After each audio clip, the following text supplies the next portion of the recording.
यात्रा शुरू होती है गौरीकुंड से। मॉर्निंग के लगभग 5 बजे हुए हैं, सुबह के 5 बजे हुए हैं।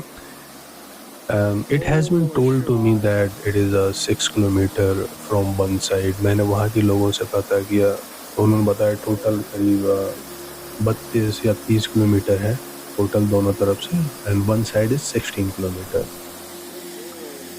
आपको बताना चाहूँगा ये सितंबर का मंथ है, but I never recommended you the month of सितंबर।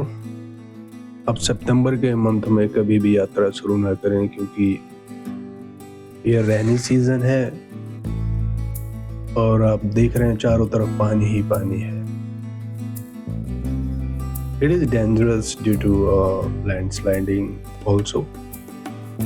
तो यात्रा में खतरे तो हो ही सकते हैं अगर सितंबर में, और यही वजह है कि यहाँ पर बहुत कम लोग नजर आ रहे हैं। कुछ ही लोग यात्रा में थे। मेरी तो ये सोलो जर्नी थी, सोलो ट्रैक है।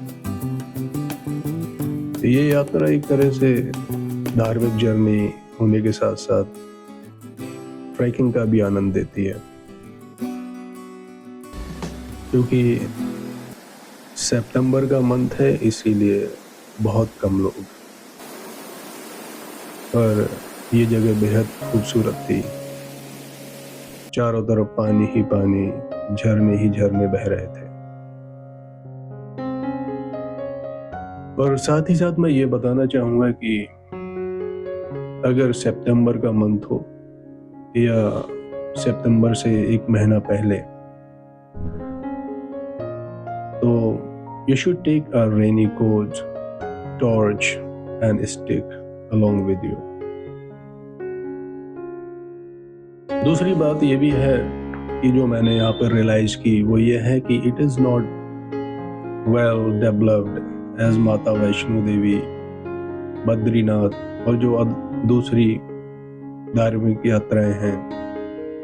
ये जगह उतनी अभी डेवलप्ड नहीं हो पाई है, यानी कि रास्ता जो ट्रैक है वो इतना बढ़िया बना हुआ नहीं है, तो इसमें दिक्कत हो जाती है। तो यही रीजन है कि we should take care of it, और हमें बहुत ही केयरफुली, सावधानी पूर्वक चलना होता है, क्योंकि जो ट्रैक है उसमें पत्थर हैं, नुकीले पत्थर हैं, और उनको देखकर बहुत ही केयरफुली तरीके से हमें अपना वॉक करना होता है।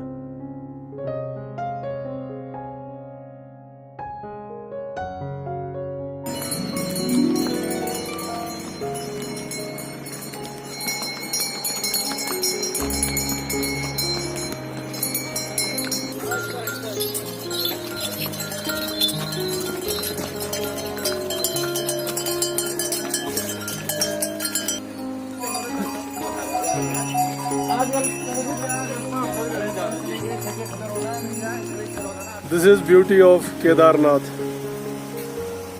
ये केदारनाथ की ब्यूटी है, और अभी तो यहाँ से मुझे लगता है कि कम से कम 4 किलोमीटर और मुझे आगे जाना होगा।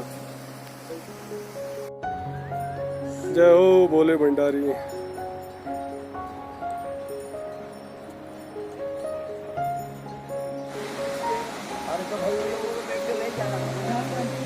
भारी की बात है, डाल इनके पास है, देख लो ना। तो ये यहाँ तक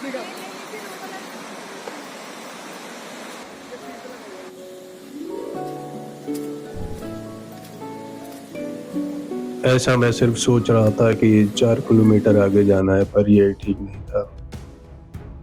मुझे करीब करीब 10 किलोमीटर वहां से और आगे जाना था। मैं जितना ही आगे बढ़ता जाता मुझे लगता है कि मैं बहुत आगे चल चुका हूँ, पर ऐसा नहीं है। थकावट बहुत ज़्यादा थी, और जैसा कि देख रहे हैं यहाँ से रास्ता एकदम सीधे ऊपर चढ़ाई की तरफ है, और वहाँ से लगातार चढ़ाई, और मैं थका हुआ था। यही वजह थी कि मुझे लग रहा था शायद 4-5 किलोमीटर दूर और होगा, लेकिन ऐसा नहीं है। करीब 10 किलोमीटर वहाँ से और आगे है।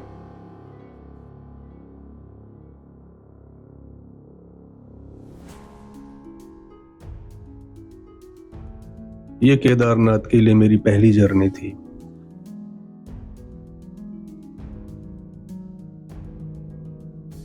मैं आपको ये भी बताना चाहूँगा कि आप केदारनाथ के लिए जब भी जाएं तो ग्रुप में जाएं। ग्रुप में जाना ही बढ़िया है।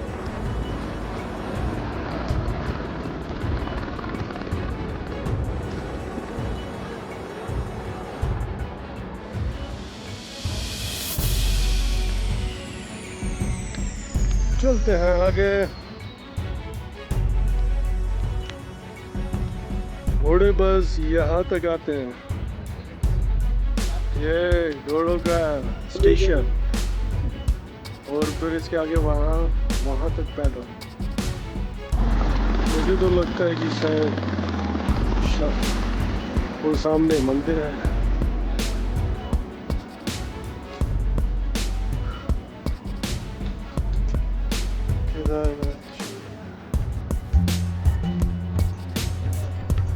ऐसा मैं सोच रहा था कि शायद सामने मंदिर है, लेकिन अभी भी वहाँ से जिस जगह पर मैं हूँ करीब 1.5 किलोमीटर दूर अभी भी है। पर एक खुशी इस बात की थी कि शायद मैं बेस कैंप पहुँच चुका हूँ।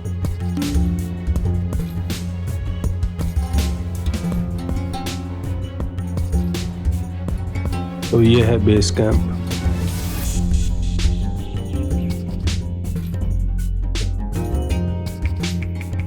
और सामने हेलीकॉप्टर का रूट भी है।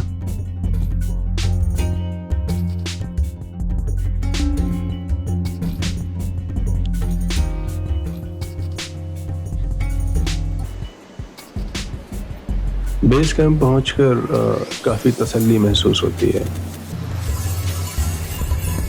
ऐसा लगता है कि हम कहीं पहुंच चुके हैं और अब थोड़ी ही दूर पर सामने मंदिर होगा।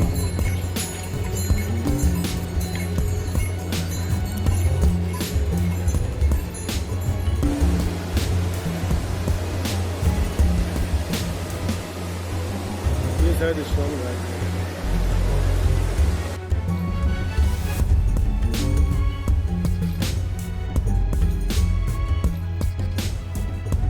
इस तरह से हर एक कदम मुझे मंदिर की ओर पहुंचा रहा था और मैं सामने पहाड़ी को देखकर ऐसा लग रहा है कि शायद सामने ही यहीं पास में मंदिर पाऊंगा। और वो ये क्षण आ चुका है। मैं पहुंच चुका था अपनी मंजिल पे।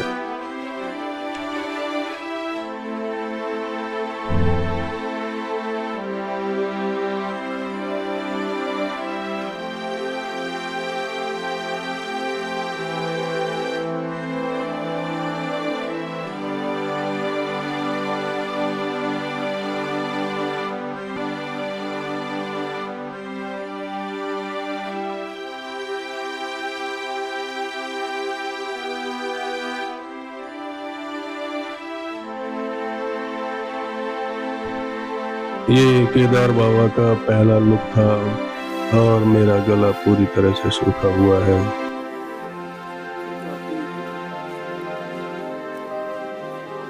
सामने बाबा केदारनाथ। बाद में आएंगे, समझ नहीं आता।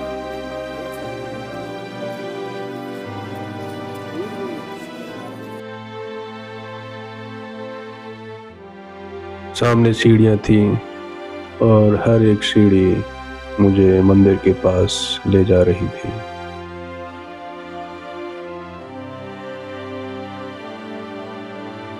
जैसे कि मैंने सोचा था कि बहुत कम लोग होंगे, वही पाया बहुत कम लोग थे सितंबर के मंथ में। और ये यात्रा बेहद सुखद और बहुत अच्छी इसलिए थी कि ज़्यादा भीड़ नहीं थी। जो दर्शन होने वाले थे बड़े आराम से, क्योंकि ये ज़रूर था कि लोग कम हैं, पर दूसरी खुशी ये थी कि उसका फ़ायदा था कि लोग कम हैं तो आराम से कहीं भी बैठ सकते हैं और बाबा के दर्शन कर सकते हैं। तो बहुत तसल्ली से मैंने दर्शन किए और उसके बाद आप देख रहे जैसा कि मंदिर का ये चारों तरफ मैंने उसको कैप्चर करने की कोशिश की है।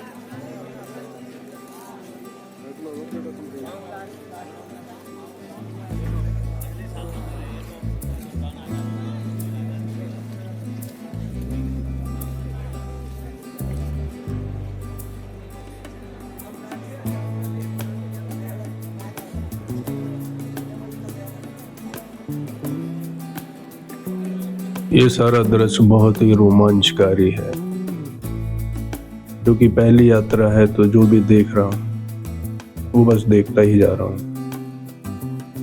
और हर चीज को मैंने कैमरे में कैद करने की कोशिश की है, दिखाने की कोशिश की, ताकि मैं जब कभी भी इस वीडियो को दोबारा देखूं और मैं महसूस करूं कि मैं वहां पर हूं।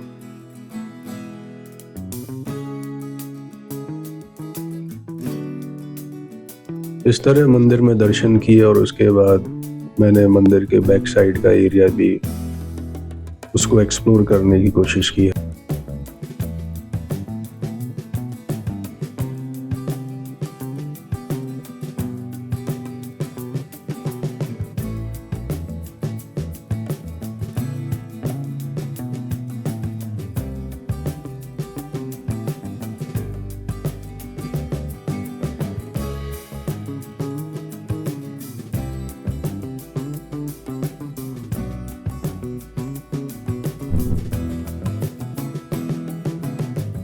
ये मंदिर का दृश्य थोड़ा दूर से, वहाँ से करीब 200 मीटर की दूरी से, और ये चारों तरफ का एरिया है जो मंदिर के बैक साइड का है। अब मैं निकल पड़ा हूँ कुछ एक्सप्लोर करने के लिए। तो मंदिर से पीछे जैसे आप आएंगे करीब 100 मीटर की दूरी पर और फिर उसके आगे तो ये सब आपको देखने को मिलेगा।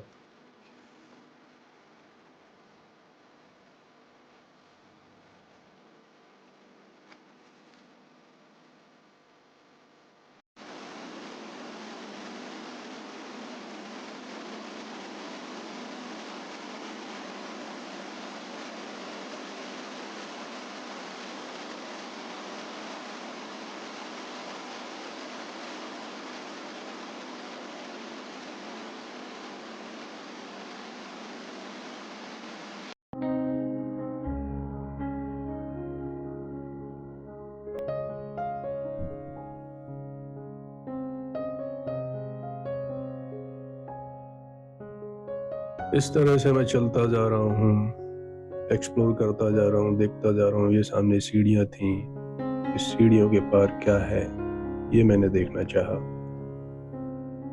पर मुझे नहीं लगता वहाँ कुछ और बना हुआ है। शायद वहाँ पर एक हेलीकॉप्टर का दूसरा ट्रैक भी था, और ये बैक साइड है क्योंकि बर्फ बिल्कुल भी नहीं है। सारा एरिया कुछ ऐसा लगता है, कुछ कहीं कहीं पहाड़ी और कुछ बंजर सा। दूसरी चीज ये थी कि बादल बहुत ज्यादा थे। रीजन ये कि सितंबर का मंथ है, तो बादल और बारिश। तो ये दूसरा हेलीपैड है।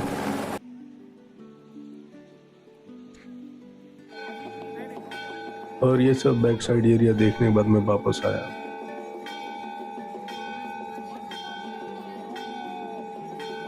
ओम नमः शिवाय।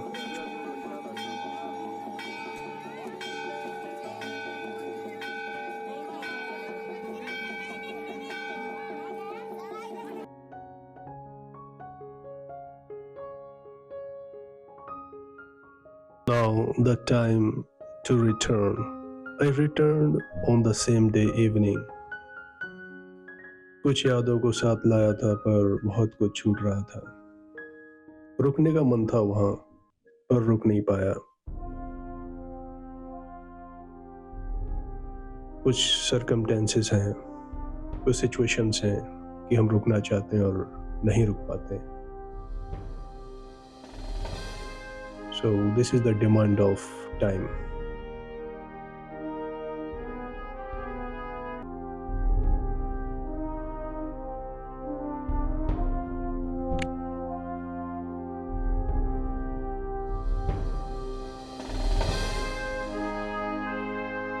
This was a happy journey, and this journey will be continue.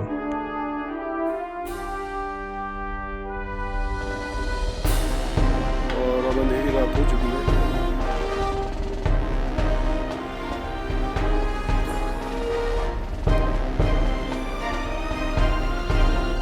इस तरह से ये यात्रा थी, केदारनाथ की यात्रा जारी रहेगी।